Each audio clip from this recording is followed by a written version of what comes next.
Yo. Welcome to the Off Base Podcast. A podcast carefully crafted to remind you to suck a fat one. Actually, today it's to remind me to suck a fat one. If I think I'm the only one, because I'm not. Let's get the chaw going. I'm your host. I'm the Rocky Mountain no-name Jackass. And it's 49 degrees outside in the city of Aurora at 7:45 in the a.m. on December 1st, 2021. New month. That comes into play in today's podcast.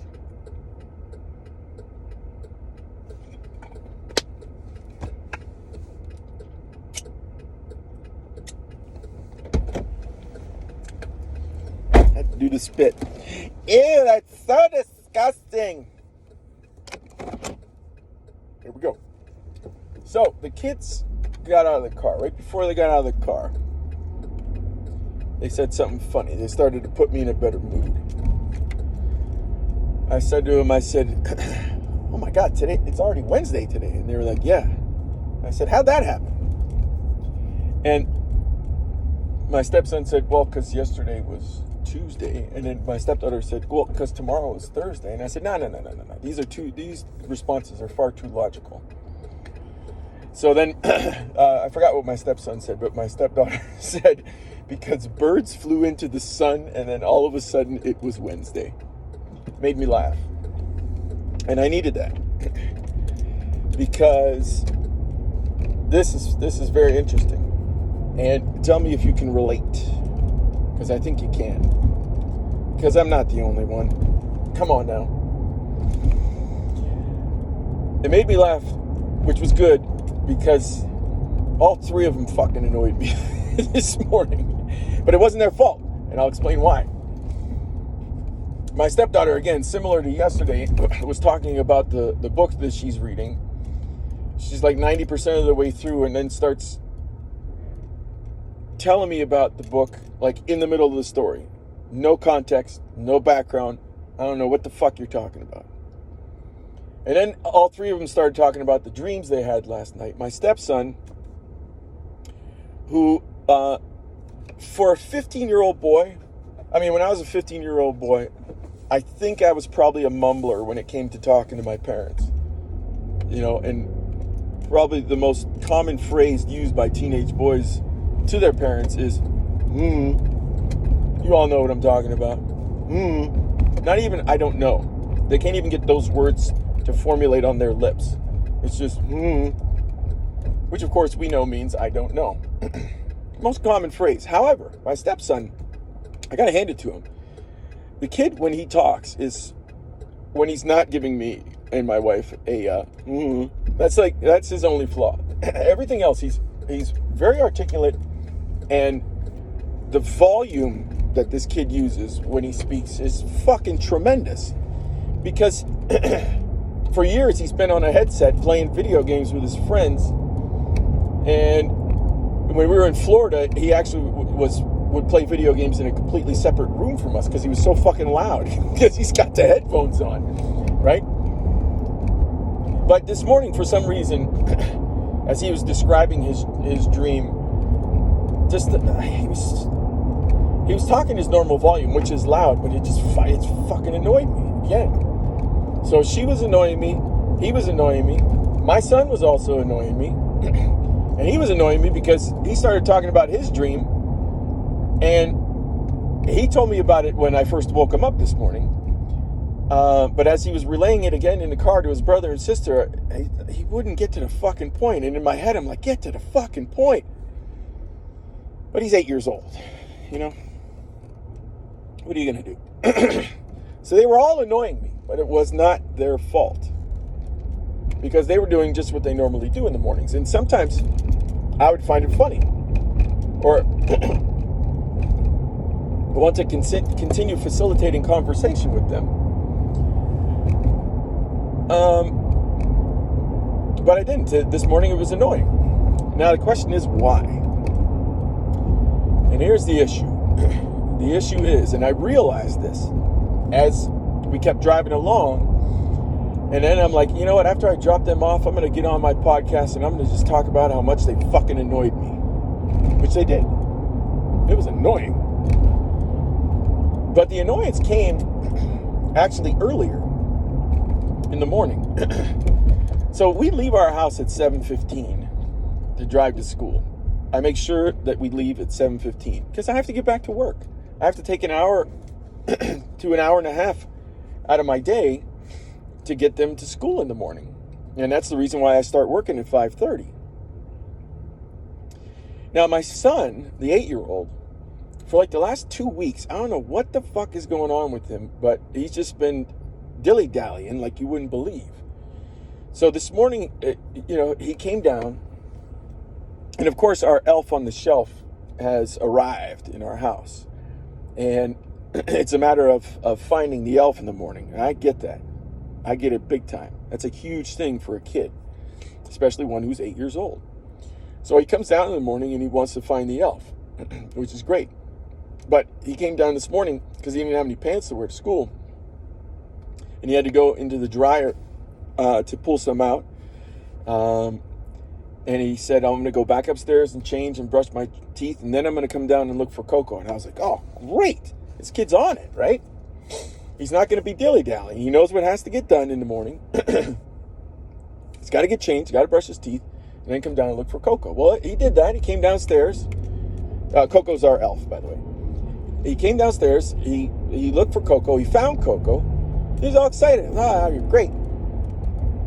So it's about 6:55. Again, we leave at 7:15, okay? It's about 6:55.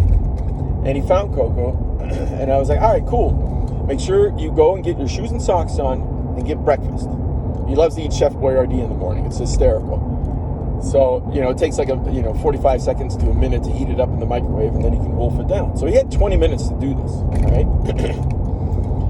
Now, before he came downstairs to look for Coco, my wife finished riding her Peloton. She came over to me in my office where I was working, and she said, hey, did he come down yet and find Coco? And I said, no, why? And she said, well, tell me when he does. I was like, okay. So she was in our room getting changed while he was finding Coco. So then I asked him, to go get his shoes and socks on and go get breakfast. Well, as soon as he went to go do that, out comes my wife from the bedroom. She said, oh, did you find Coco this morning? Yeah, he's over here.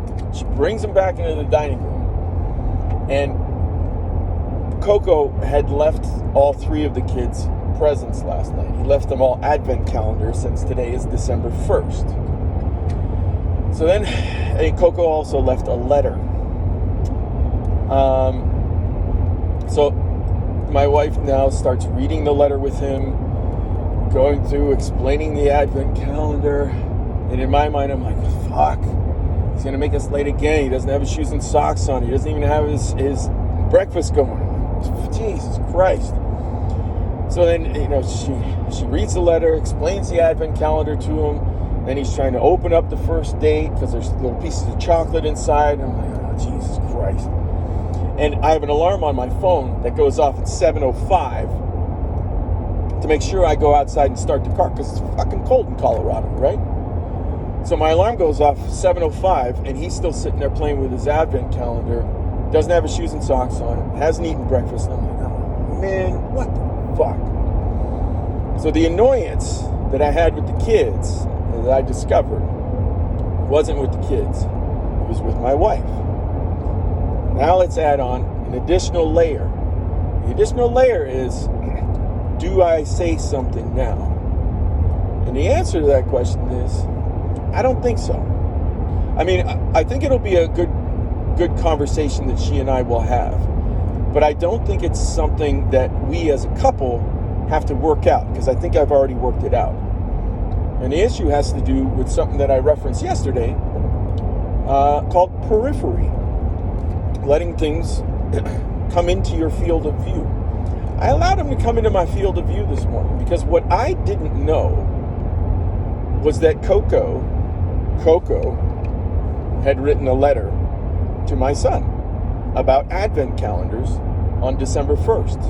What I didn't know was that Coco left an advent calendar for my son to open up this morning. It's the fucking holiday season.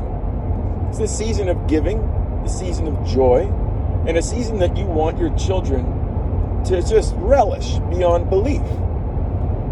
And I didn't know that Coco had done all this last night because I was putting my son to bed while Coco was doing this. Now, what my wife didn't know is that I had been anxious about getting my son ready to leave at 7:15 every morning. She didn't know that there was a cop. There's a cop over there, so I was slowing down a couple miles per hour. Now I'll speed back up. What she didn't know is that was playing heavily on my mind, so that we leave at 7:15. Because what he's been doing for the past couple of weeks is 7:15 rolls around, no shoes and socks on, doesn't have a snack pack, all his shit is lying all over the place in his backpack, he doesn't have it packed in his bag, half-eaten breakfast. I'm like, oh God. So I'm trying to get him back on track, right? She didn't know that he was actually on track while she was in the bedroom getting changed for work this morning. She didn't know he was about to get his shoes on and start breakfast. I didn't know that Coco left a great present for him this morning. So rather than me coming to my wife tonight when she comes home and saying, you know, you can't do that when I'm trying to get him ready in the morning. That's what I wanted to say when I first realized what the hell was happening. But I can't go to her and say you can't do that or don't do that. I can tell her I was annoyed by it, but then because I think it's important as couples that you identify what's going on inside of you and share it, which has been a very difficult thing if you grew up in the 80s like I did. I don't know who's listening to this. I might have some young 30-somethings out there having the same issues with their kids. But when you grow up in the 80s, you didn't say anything to your parents. You didn't tell them how you were feeling. You just did what you were told. It was the sit down and shut up era, right?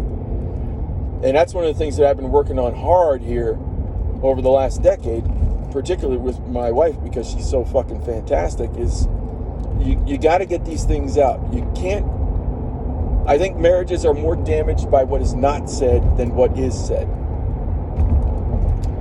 So what I will certainly do is I'll mention to her that I was annoyed by what happened this morning. But at the same time, I'm going to tell her that I'm not looking for an apology or anything like that from her. Because I recognized what she was trying to do, particularly for the 8-year-old this morning, which was to get him to enjoy this holiday season as much as possible. Because as she was going through and reading the note to him and showing him the advent calendar, I could see the joy in her face. I could hear the joy in her voice. So I got to get it out of my own fucking head is the point, right? Most of us have to do that. We're not the only ones. Here I was, thinking, oh, Jesus Christ, I'm so annoyed that he's not going to be ready to go to school in the morning again and blah, blah, blah. But I get out of my own head and then I realize what's going on. And it turned out that he wasn't late. After my wife left for work, I said to him, look, buddy, I know that getting the advent calendar and getting some chocolate this morning, I know it's a lot of fun, but we still got to stay focused on getting ready for school. I said, you got to get your shoes, you got to get your mask, and you got to eat breakfast. I said, I'll go get your breakfast ready for you. You find your shoes, you get them on. He did, ate his breakfast in time. He was in the car on time. So ultimately, I was in my own head, big time. But as I was just thinking about what I was going to say on this podcast, I got out of my own head. And now I'm going to start my day at work, and I'm going to have a much better mindset in order to do that. So, anybody out there listening who has gotten fucking annoyed with people, who aren't necessarily responsible for annoying you, don't do that. Well, I mean, you can get annoyed, but open up your periphery. See where that annoyance is really coming from. And then if you get to a point where I was today, where I didn't know what my wife's field of view was, my wife didn't know what my field of view was, open yourself up and see if you can see both sides of the equation. Because now I actually feel great. And that joke that my daughter said this morning, my stepdaughter, when she said the reason why it's Wednesday is because birds flew into the sun and then all of a sudden it was Wednesday, it brings a smile to my face. Now I'm feeling good about the morning and feeling good about the day as I'm getting closer to base here. So with that said, I was gonna shut things down a little bit early, but we're so close to base. I want to see if Moto Man is working. If I'm not mistaken, Moto Man typically does work on Wednesdays, and if he is, and I can get a Go Moto from him. And the Moto Man, just so if you guys don't know, he's the motivator, not Moto, as in M-O-D-O. It's M-O-T-O, motivate.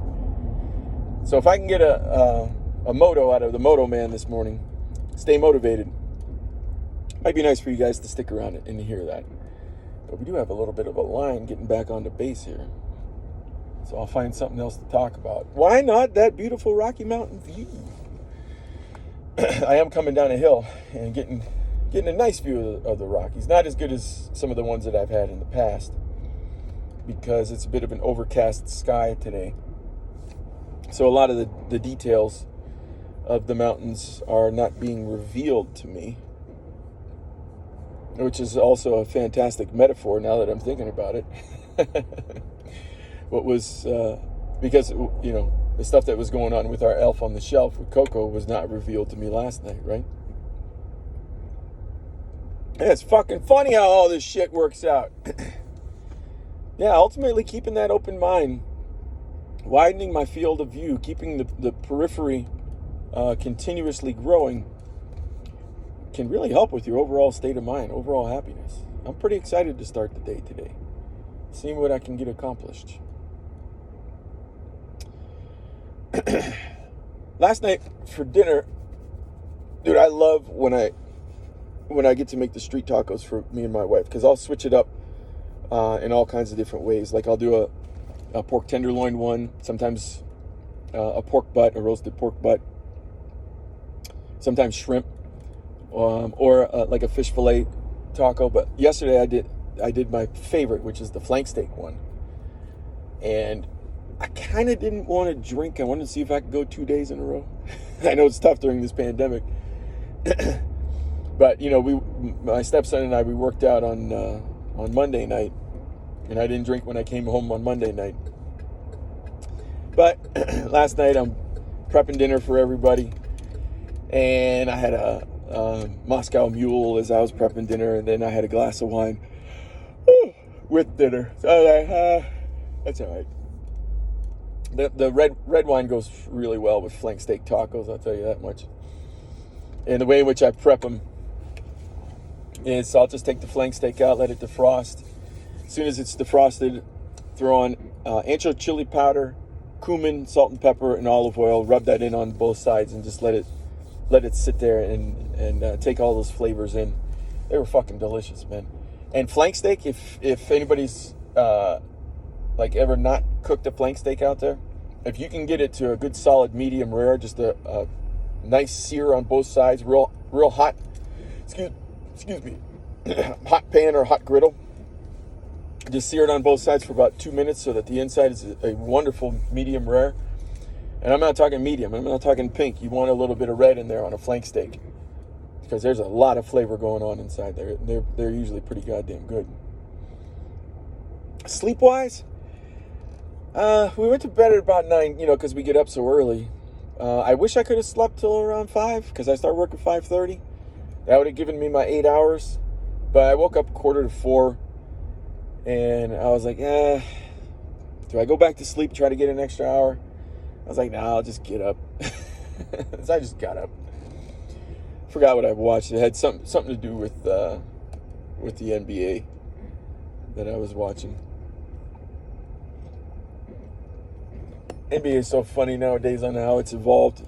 And maybe I got to expand my periphery to appreciate the game as it's played today. But I don't know. I can't do it just yet. All these rule changes about offensive players not being allowed to. Is it offensive or defensive? I think it's defensive players not being allowed in the lane. I haven't watched NBA in so long. I forgot how stupid the rule changes are. But just the stuff where guards can penetrate and get to the hole with absolutely no threat of getting the shit knocked out of them, like we did back in our day, which I think is the way it's supposed to be done. I mean, these guys, you got to get knocked around. Football, I understand the protections that they're having on quarterbacks and kickers and punters. I understand that. Oh, Moto Man is working. Oh, this is going to be great. This is going to be great. I'll get off the NBA because my man in the moto. There he is. Moto, you finally got up here, Moto. I am up here now. Day. Have a great day. Enjoy. Good Lord. The energy on this man. Fucking insane. I want to have him over to watch the Super Bowl, man. Dude is great. Absolutely fantastic. So, I hope you guys, at least got a chance to hear him. Yeah, they have their masks on when they scan their IDs, our IDs, when we come on the base. But it's not just his voice, man. You every car that was in front of me, his body, he's like, hey, how's it going? Hey, have a good day. Dude's on it. He's motivated. He likes his job. Find that today. Whether it's your job, whether it's your wife, whether it's your kids, or your husband. Maybe there are some ladies out there listening to me ramble on. But let's get that nice view. There it is. Rocky Mountains in the background. Skyline of Denver in the foreground. Perfect way to finish off the morning podcast. All right, everybody. I'll smell you this afternoon.